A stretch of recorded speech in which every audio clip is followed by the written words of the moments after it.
This is Lucy James speaking for Alessandro Falari.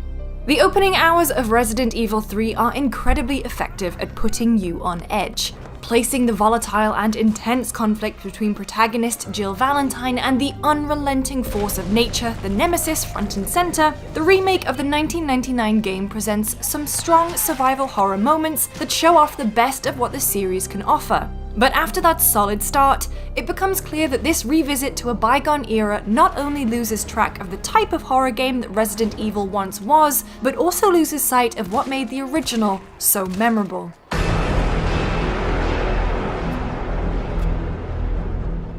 RE3 is very much a companion piece to Resident Evil 2, serving as a simultaneous prequel and sequel that caps off the saga in Raccoon City. The remake of Resident Evil 3 interprets the classic survival horror through a modern lens, redesigning locations and altering key events to fit a significantly revised story.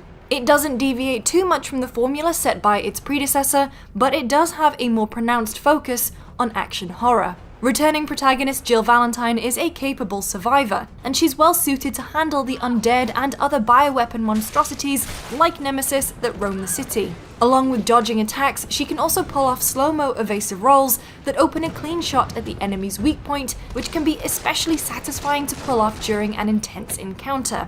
While this ultimately gives you a greater feeling of control in the field, it's not enough to the point where it makes these encounters with the ravenous undead or Nemesis easy. RE3's introduction is a strong one, conveying a creeping sense of paranoia and dread that's synonymous with the series, and Jill Valentine once again proves herself to be a confident protagonist to take everything head on. You'll eventually cross paths with supporting characters like mercenary Carlos Oliveira, the game's second playable character, along with some other unsavory individuals looking to take advantage of the chaos for their own ends.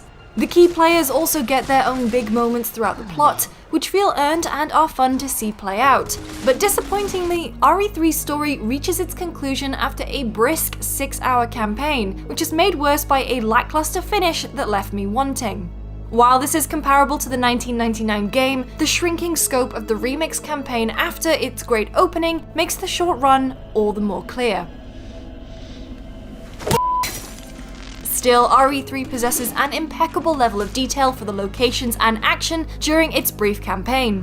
One of my favorite areas of the game is set in downtown Raccoon City, which shows off the best that the remake has to offer. As an expansive map, it not only presents diverse locations packed with plenty of undead, it also displays the dynamic nature of the game's true star, the Nemesis. During these moments, the game's antagonist actively stalks and follows you into places you once thought were safe, bending the unspoken rules of engagement in survival horror to establish its presence further.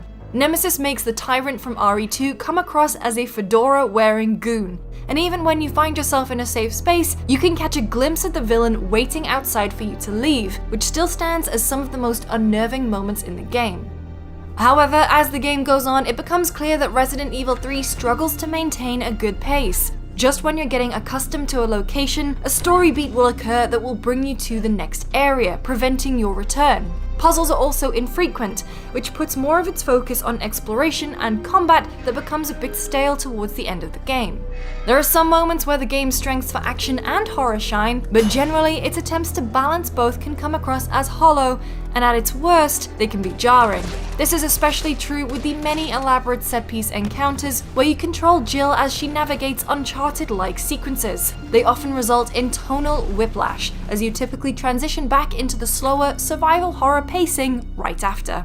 This is the most evident in the portrayal of the game's primary antagonist. Nemesis is at its best when stalking you in the streets, but these sections, while terrifyingly engaging, are fleeting. In actuality, Nemesis only actively hunts you during the opening section in downtown Raccoon City, with other encounters thereafter tied to scripted sequences and boss fights. The Nemesis is undoubtedly one of the most iconic villains of the series, and it's frustrating to see how the remake locks away one of the game's biggest assets behind uninteresting encounters.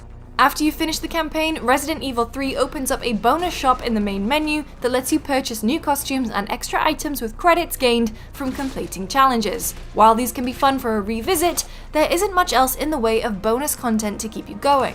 Resident Evil 3 also comes packed with the team-based online mode Resistance. Looking back on my first playthrough of the RE3 remake, it was clear that the game reached its peak early and slowly lost momentum going forward. When looking at the remake's shortcomings, it's difficult not to think back to the original game. While this won't mean much for newcomers, it is still apparent that the shrinking scale of the game diminishes the impact of its plot and events.